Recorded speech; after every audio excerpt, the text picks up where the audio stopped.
Saturday Night Live의 작가가 소셜미디어에 무언가를 올리면서 실종 사건이 쉽게 풀리지 않는 미스터리로 바뀌게 됩니다.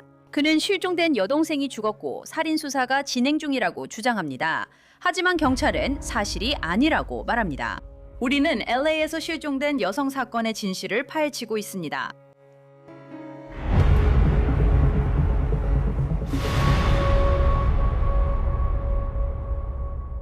노앤크라임에 오신 것을 환영합니다. 저는 안젤렛 랩입니다. 이 사건은 미스터리 속의 미스터리로 답보다 질문이 더 많습니다. 그럼 아주 처음부터 시작해 보겠습니다. 크리스티나 다우너는 12월부터 실종된 상태입니다. 그녀의 오빠가 소셜미디어에 올린 모든 내용을 보면 실제로 크리스티나와 마지막으로 대화를 나눈 사람은 2025년 10월 5일 이후로 아무도 없습니다.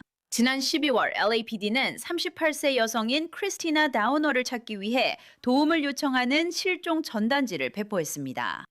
전단지에는 크리스티나가 마지막으로 연락된 시점이 11월 말이라고 적혀 있었습니다. 전단지에는 정보를 가진 사람은 LAPD 실종자 전담반에 연락해달라고 요청되어 있었습니다. 전단지 배포 중 크리스티나의 오빠 지미 팔런은 인스타그램에 글을 올려 정보를 가진 사람은 경찰에 연락해달라고 부탁했습니다. 그는 세터데이 나이트 라이브의 작가입니다. 2025년 12월 22일 그는 여동생이 실종돼 저희는 그녀의 안전을 걱정하고 있습니다. 라고 썼습니다. 그녀는 결혼 후 성이 다우너이며 크리스티나 팔리라는 이름을 쓸 수도 있습니다. 그녀를 본 분은 경찰에 정보를 제공할 수 있도록 이 글을 공유해 주세요. 일주일 전인 12월 15일 크리스티나의 인스타그램에 이상한 게시물이 올라왔습니다. 그 게시물에는 그녀의 사진과 함께 평화롭게 살아가고 있어요 라는 캡션이 달려 있었습니다. 저에게 크리스마스에 선물을 보내고 싶으시면 기다리고 있을게요. 거기에 문법 오류가 있어요. 모두들 즐거운 연휴 보내세요. 이것은 11월 5일 다우너가 올린 또 다른 게시물과 다소 비슷했습니다. 그녀답지 않은 말투였어요. 생일 축하해, 나 자신. 나에게 행복한 하루를 빌어주고 원하는 걸 물어봐준 분들께 감사해요 라고 적혀 있었어요. 프로필에 초록색 하트 3개와 달러 기호가 함께 있어요. 프로필에는 캐시 앱과 벤모 계정에 대한 정보가 있었어요. 지미 팔런은 12월 23일에 인스타그램에 다시 들어왔어요. 지미 팔런은 12월 23일에 인스타그램에 다시 들어왔어요. 그는 이렇게 올렸어요. 크리스티나는 미니핀 강아지 렉스를 매우 아끼고 둘이 항상 함께 있어요.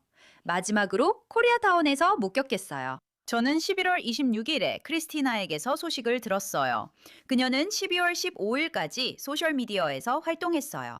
현재 수사관들이 사건에 지장을 주지 않기 위해 일부 세부 사항을 공유하지 말라고 조언했어요. 소식을 널리 알려주신 모든 분들께 감사드립니다. 새 소식 있으면 계속 알려드릴게요. 이제 지미 팔리가 모든 게시물에서 크리스티나에게 소식을 들었다고 강조하는 점이 중요해요. 그는 전단지를 붙이며 그녀를 찾아달라고 요청했고 2025년 새해 전날 지미는 인스타그램에 다시 글을 올렸어요. 이 사진은 9월 17일에 제가 마지막으로 제 여동생을 본 순간이에요. 마지막으로 그녀와 통화한 건 10월 5일이었어요. 그녀의 휴대폰에서 보낸 문자 메시지는 12월까지 계속됐어요. 마지막 소셜미디어 게시물은 12월 15일이었습니다. 제 여동생을 보셨거나 어떤 정보라도 알고 계시다면 로스앤젤레스 경찰국 나 익명 제보 전화 또는 findchristinala@gmail.com으로 이메일을 보내주세요. 그리고 4월 29일 저녁에 팔리 씨는 자신의 여동생이 사망했다고 게시했어요. 그는 인스타그램에 LA 경찰이 우리 가족에게 크리스티나가 더 이상 살아있지 않으며 사건이 공식적으로 실종자 사건에서 살인사건 수사로 전환되었다고 알려주었습니다. 라고 썼어요. 그녀가 무사히 발견되길 바라는 우리의 기도는 이제 진실이 밝혀지고 책임 있는 사람들이 처벌받기를 바라는 기도로 바뀌었어요. 그녀가 실종되기 몇 주 전부터 그녀의 휴대전화와 소셜미디어가 침해됐다고 믿을 만한 이유가 있어요. 그녀의 휴대전화를 가진 사람은 그녀가 사라진 사실을 숨기고 돈을 요구하며 그녀가 일부러 연락을 끊고 사라진 것처럼 거짓 이야기를 만들기 위해 그 휴대전화를 썼어요. 이 사실을 공유하는 이유는 책임자가 그녀의 존재를 지우려 한다고 믿기 때문입니다. 제가 할 수 있는 방식으로 그녀의 이야기를 널리 알리고 그녀가 이 세상에서 의미 있는 존재였고 특히 저에게는 더없이 소중한 아름다운 사람이었다는 걸 표현하고 싶어요. 또한 무언가를 알고 있는 누군가가 용기를 내어 나설 수 있는 가능성도 있다고 믿어요. 제 여동생은 이제 자신의 목소리를 낼 수 없지만 저는 할 수 있고 여러분도 해주시길 바랍니다. 지금 이 순간 저를 가장 잘 도와주실 수 있는 방법은 이 게시물을 공유하고 그녀의 이야기를 이야기해 주시는 거예요. 감사합니다. 정말 가슴 아픈 게시물이네요. 그래서 저는 이 정보를 확인하기 위해 LAPD에 연락했고 대변인은 크리스티나 다우너가 아직 발견되지 않았다고 답변했습니다. 대변인은 이메일을 통해 강도살인과에서 크리스티나 다우너의 실종 사건을 계속 수사 중이라고 말했습니다. 실종 상황이 의심스럽긴 하지만 다우너 씨는 아직 발견되지 않았고 그녀의 사건은 살인 사건으로 재분류되지 않았습니다. 강도살인과는 이 사건이 해결될 때까지 성실하게 수사할 것입니다. 이 사건에 대한 정보를 가지고 계신 분은 강도살인과 213-486-6850로 연락해 주시기 바랍니다. 이건 정말 혼란스러워요. 그래서 저는 몇 가지 더 질문을 하려고 다시 이메일을 보냈어요. LAPD 대변인은 아무것도 변한 게 없고 그들의 입장은 그대로이며 새로운 소식도 없다고 했어요. 그렇다면 크리스티나 다우너는 어디에 있는 걸까요? 그리고 그녀의 강아지는 어디에 있을까요? 여자들은 강아지를 두고 가지 않아요. 믿으세요. 이 사건을 더 파악하려고 데이브 사니 교수님을 초대하고 싶어요. 그는 뉴욕 존 제이 형사사법대학 교수입니다. 그는 또한 은퇴한 뉴욕 경찰청 형사이기도 해서 정말 전문가예요. 데이브, 이 사건에 대해 교수님이 어떻게 생각하시는지 정말 궁금해요. 처음에 어떤 생각이 드셨는지 말씀해 주세요. 불러주셔서 감사합니다. 말씀드리자면 지금 다루고 계신 사건은 형제의 진술을 바탕으로 전국적으로 알려졌고 언론에 공개된 사건입니다. 그리고 만약 제가 LAPD라면 그 형사를 찾으려고 할 겁니다. 그리고 제가 그 형사라면 지금 굉장히 당황하고 있을 거예요. 왜냐하면 모든 것이 제대로 처리됐는지 확인해야 하니까요. 그리고 제가 걱정하는 부분은 접촉이 있었는지 여부입니다. 접촉이 있었는지 확실하지 않은데 그 이유는 LAPD가 형제가 발표한 진술에 대해 반박하고 있기 때문입니다. 우리는 그 형제가 실제로 누구와 이야기를 했는지 모릅니다. 만약 그가 이야기를 했다면, 그리고 실종 사건이 살인 사건으로 전환된다면 담당 형사는 여전히 수사관과 대화를 나눌 것입니다. 그게 그들의 의도입니다. 수사관이 가족과 대화할 것이고 그렇다면 그들이 대화한 사람은 누구였을까요? 또한 법 집행기관이 강하게 반박할 때 LAPD가 실제로 그와 대화했을까요? 그들이 실제로 그와 대화했다고 믿을 수 있을까요? 사실 우리는 모릅니다. 이 사건은 실종자로 시작해 전국적 관심을 받는 살인 사건으로 여겨지지만 LAPD는 여전히 실종자 사건이라 보고 있습니다.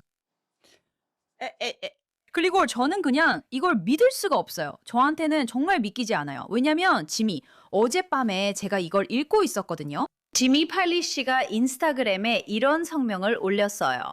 LAPD가 우리에게 제 여동생을 찾았다고 했고 그녀는 세상을 떠났다고 했어요. 그녀는 죽었습니다. 이건 살인사건 수사라서 저는 뉴스에서 늘 하듯이 했어요. LAPD에 연락하니 그녀는 아직 발견되지 않았다고 했습니다.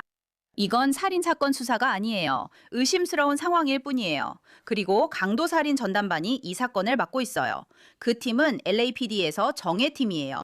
그들이 사건을 조사 중이지만 아직 그녀를 못 찾았다고 해요.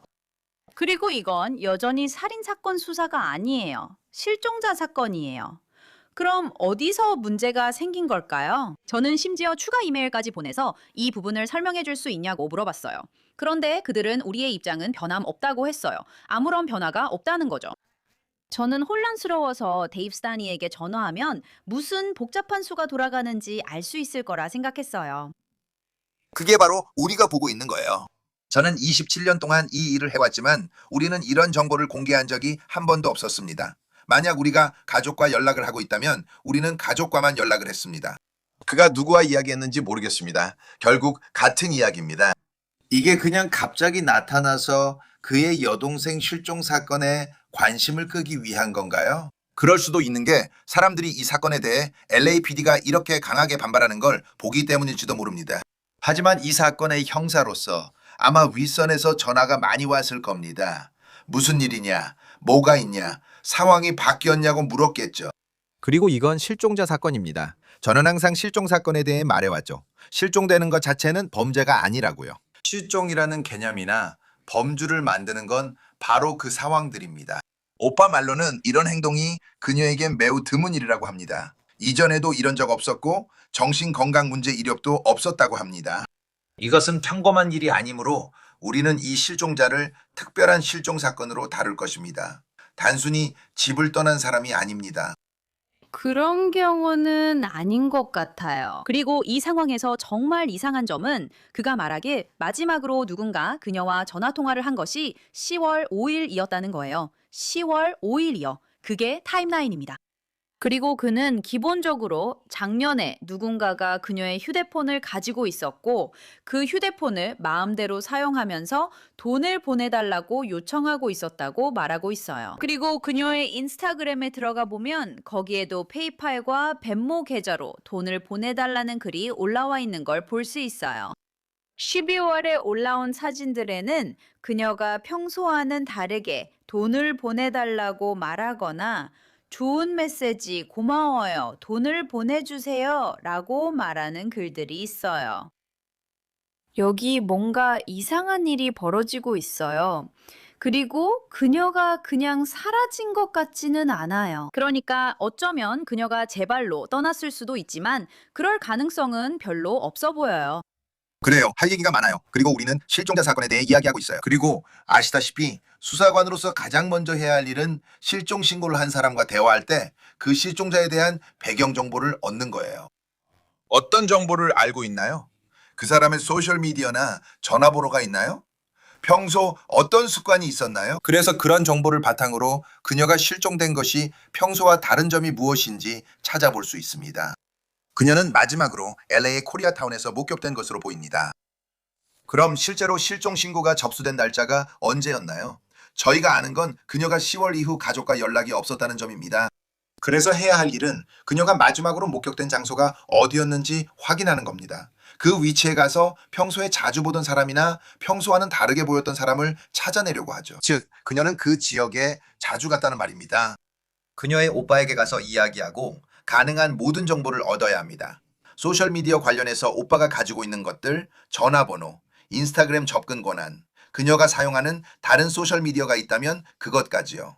그런 다음에는 거주지를 방문해야 합니다. 그녀는 혼자 사는 듯 보입니다. 인스타그램 사진이나 영상에서도 혼자이고 강아지도 키웁니다. 그건 정말 흥미로운 부분입니다. 왜냐하면 저도 그 강아지의 상태가 확실하지 않거든요. 그녀가 강아지를 정말 사랑했던 것 같은데 그 강아지가 아직 살아있는지 궁금합니다. 그 강아지가 그녀와 함께 있었나요? 아니면 집에 남겨졌나요? 그리고 저는 항상 그런 부분을 중요하게 생각합니다. 왜냐하면 동물을 키운다면 동물을 집에 혼자 두거나 방치하지 않고 누군가에게 맡겨서 돌보게 해야 한다고 생각하거든요. 그래서 그 점이 이번 실종 사건이 이례적으로 보이는 또 다른 이유일 수도 있습니다. 그래서 정말 좋은 질문이고 중요한 질문이에요, 데이브. 왜냐하면 여성이든 그냥 일반 사람이든 자기 강아지를 두고 떠나지 않을 테니까요.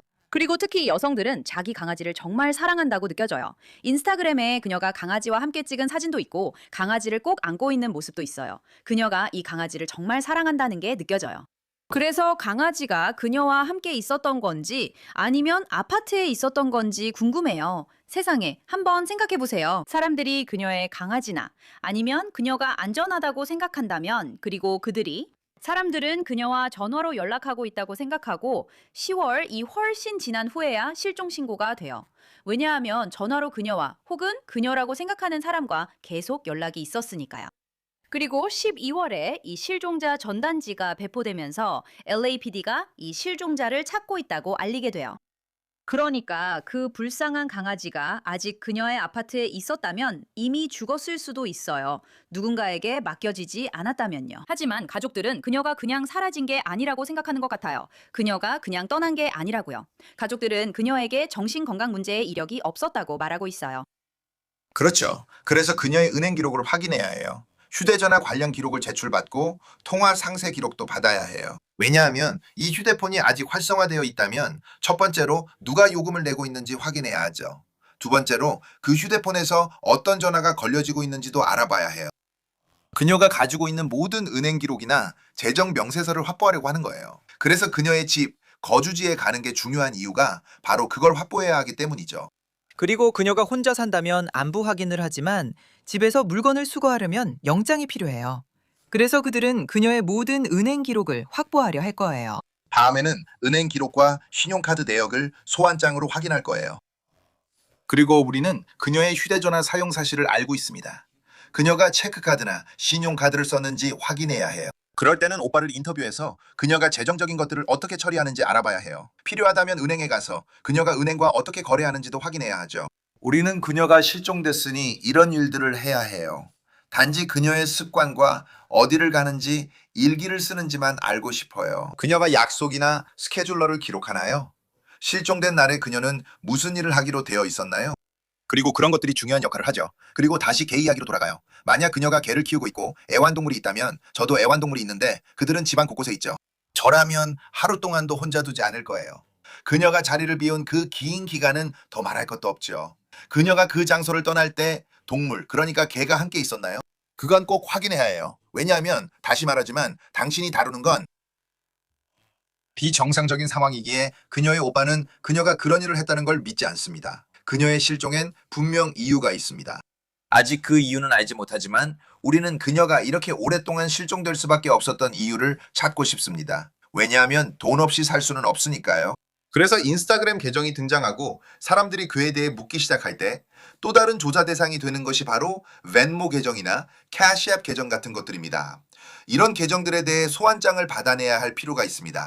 이 모든 것들이 아직 진행 중이고 아시다시피 안타깝게도 시간이 좀 걸립니다. 그것들이 이미 확보됐는지는 모르지만 반드시 요청해야 합니다. 배경 구축이 필요하기 때문입니다. 그녀는 수사기관의 주목을 받은 사람이 아닙니다. 이전에 체포된 적도 없습니다. 적어도 우리가 아는 한 그렇습니다. 그래서 기록이 없습니다. 이전에 어떤 관계가 있었는지 그녀가 맺었던 모든 관계들에 대해 알아봐야 합니다. 그녀가 예전에 결혼했었고 남편은 더 이상 이주에 없다는 것은 알고 있지만 그녀가 누구와 함께 있었는지 그녀의 친구들은 누구인지도 알아봐야 합니다. 왜냐하면 오빠가 실종 신고를 했기 때문입니다. 그녀가 예전에 어울리던 다른 사람이 있었는지 그녀의 친구들 중에 네, 그녀는 평소에 이렇게 행동해요 라고 말할 수 있는 사람이 있었는지도 알아봐야 합니다. 그래서 이웃, 친구 등 모두 조사해야 합니다. 그리고 그녀의 오빠는 지금 완전히 침묵하고 있어요. 그는 나는 소셜미디어에서 한 발 물러나 있겠다고 말했어요. 그는 게시물을 올리지 않지만 이 사건을 살인이라 했어요. 그래서 그게 저를 꽤 놀라게 했어요. 제 말은 그가 이렇게 하는 게 그의 여동생 사건이 진지하게 다뤄지지 않는다고 느껴서 관심을 끌기 위한 걸까요? 그리고 그런데 그는 LA 경찰이 그렇게 말했다고 주장하고 있어요. 그게 정말 혼란스러운 부분이에요. 그런데 경찰 쪽에서는 아니, 우리는 그런 말 한 적 없다고 하는 거죠. 제 경험상 항상 형사들과 일할 때는 모든 사건을 살인 사건처럼 다루라고 들었어요. 그게 아니라는 게 확실해질 때까지요. 하지만 실종자 사건은 꼭 그렇지는 않아요. 실종자 사건은 실종자 사건일 뿐이에요. 그게 아니라고 밝혀지기 전까지는요. 하지만 강도나 살인 사건을 다루는 강력계 형사들은 정말 엘리트 집단이에요. 그걸 보면 그들이 뭔가 있다고 생각하는 것 같아요, 데이브. 그래요. 왜 그들이 그 사건을 맡았는지, 왜 선택했는지 저도 잘 모르겠어요. 왜냐하면 말씀드리자면 저는 NYPD 기준을 따를 거거든요. 지역 경찰, 지역 수사반 형사가 그 실종자 사건을 맡게 됩니다. 그리고 7일 이내 그 사건은 실종자 전담반으로 넘어가죠. 그래서 그때부터는 조금 더 주목을 받게 되죠. 왜냐하면 안타깝게도 수사반 형사들이 관여하게 되니까요. 실종자 전담반이 그 사건을 이후에 맡는 게 원칙입니다. 단도살인 전담반이 이 사건을 맡게 된 과정이 어떻게 됐는지는 저도 잘 모르겠습니다. 그 부분은 저도 잘 모르는 사실입니다. 하지만 형사들은 이런 사건을 맡게 되면 가족과 상의할 때 반드시 그 내용을 기록하게 되어 있습니다. 즉, 담당 형사가 누구든 그가 그렇게 말했다면 도대체 그에게 연락한 형사가 누구였는지, 누가 공식적으로 연락했는지 따져봐야 합니다. 그런데 이제 말을 바꾸고 물러서는 거죠. 그렇다면 그 이유가 뭘까요? 관심을 끌려고 했던 건가요? 저는 그 사람을 잘 모릅니다. 만약 가족이 실종됐다면 관심을 끌기 위해 할 수 있는 모든 걸 하게 되죠. 이게 관심을 끌기 위한 행동이었나요? 왜냐하면 이제는 전국 언론이 다루고 있으니까요. 뉴욕시의 지역 뉴스부터 Variety 매거진, People 매거진 같은 여러 잡지들까지, 그리고 데일리 메일이나 가디언 같은 다른 매체들까지 이제는 거의 국제적인 이슈가 된 것 같습니다. 그리고 그 이유는 무엇이었나요? 형사들은 자신의 일을 할 것입니다. 그리고 가족과 상의할 때도 그 부분에 대해서는 직접적으로 말할 것입니다. 그리고 만약 그게 살인이나 사망 사건과 관련된 것이라면 우리는 직접 만나서 그 사실을 알릴 것입니다. 보통 그렇게 진행됩니다. 그녀의 인스타그램 마지막 게시물은 작년 12월 15일에 올라왔고 평화롭게 인생을 살고 있다고 적혀 있었어요. 누가 올렸는지는 아직 몰라요. 크리스마스 선물 보내고 싶으시면 기다릴게요. 모두 즐거운 연휴 보내세요. 그리고 그 전에는 11월 5일에 지미가 누군가 그녀와 전화 통화를 했다고 말한 지 한 달 후였어요. 생일 축하해 나 자신이라고 적혀 있었어요. 행복한 하루를 기원해주신 분들께 감사드리며 원하는 것을 묻는 분들께는 제 프로필에 초록색 하트 3개와 현금이라고 적혀 있음을 알려드려요. 그러니까 그녀는 이렇게 말하고 있었어요. 이건 지미가 마지막으로 그녀와 통화했다고 말한 이후의 일이에요. 기본적으로 내 프로필을 봐. 그리고 거기에 벤모와 캐시앱 정보가 있어요. 만약 그녀가 어떤 범죄의 피해자라면 누군가가 그녀의 휴대폰을 가지고 있고 사람들에게 돈을 보내달라고 하려고 하는 거예요. 정말 무서운 일이에요. 그래서 제 생각에는 아마도 그 사람을 추적할 수 있을 거예요. 휴대폰으로 말이죠. 하지만 시간이 너무 많이 지난 것 같아요. 네, 그게 문제를 제기하는 부분이지만 그래도 휴대폰은 언제든지 추적할 수 있어요. 그래서 가족들과 상의하는 게 중요한 거예요. 거기에 사진들이 있으니까요. 그 사진들은 그냥 올려진 오래된 사진들인가요? 아니면 비교적 최근 사진들인가요? 사진의 메타데이터를 통해서 그걸 알 수 있을 거예요. 하지만 여전히 상의가 필요하다는 점은 확실히 해야 해요. 이 상황이 계속되고 있다면 그 형제가 경찰이나 LAPD에 전화해서 그리고 담당 형사에게 지금 이런 일이 벌어지고 있다고 말했나요? 왜냐하면 때때로 수사관과 피해자, 목격자 또는 신고인 사이에 소통이 부족하거나 오해가 생길 수 있기 때문입니다. 이 경우 형제가 실종을 신고했다면 바로 그와 이야기해야 합니다. 그래서 그런 상황에서는 이건 예사로운 일이 아니다 라고 생각하게 됩니다. 그래서 평범하지 않다고 볼 수 있는 거죠. 왜냐하면 그전에는 한 번도 이런 일이 없었고 제가 그녀의 인스타그램 사진들도 좀 봤는데 대부분 춤추거나 여러 가지 활동을 하는 모습이었어요. 그런데 최근 2번처럼 돈을 요구하는 일은 한 번도 없었습니다. 그래서 그런 점에서 저 사람이 정말 그녀가 맞는지 의문이 생길 수밖에 없죠. 왜냐하면 그 이후로 그녀가 뭘 하고 있었는지 우리는 모르니까요. 그러니까 우리는 그녀의 신용카드 사용이 얼마나 활발한지, 은행 계좌 사용이 얼마나 활발한지 전혀 알 수 없습니다. 그런 부분은 형사들이 확인하거나 조사했어야 하는 부분이죠. 실제로 사용되고 있는지 아닌지 말입니다. 왜냐하면 누가 그 전화 요금을 내고 있는지 알아야 하니까요. 이 모든 게 어디서 나오고 있는지 알아야 합니다. 이게 그녀의 휴대폰에서 직접 나오는 건지 아니면 다른 사람이 다른 휴대폰으로 그녀의 계정에 접근하고 있는 건지 말이죠. 이런 부분도 반드시 확인해야 합니다. 다른 사람 휴대폰으로 그녀 계정에 접속해 그렇게 할 수도 있습니다. 네, 정말 미스테리예요. 무섭기도 하고 오해와 혼란스러운 메시지들이 정말 걱정돼요. 저희가 계속 주시하겠습니다. 데이블산이 정말 감사합니다. 정말 감사합니다. 안전하게 지내세요. 크리스티나 다우너의 실종에 대해 아시는 분은 LAPD 강도살인과로 연락해 주시기 바랍니다. 다시 한번 말씀드리겠습니다. 전화번호는 213-486-6850입니다. 저희는 이 사건을 계속해서 추적하겠습니다. 이번 Row & Crime 에피소드는 여기까지입니다. 저는 엔젤렛 랩입니다. 감사합니다. 다음 시간에 다시 찾아뵙겠습니다.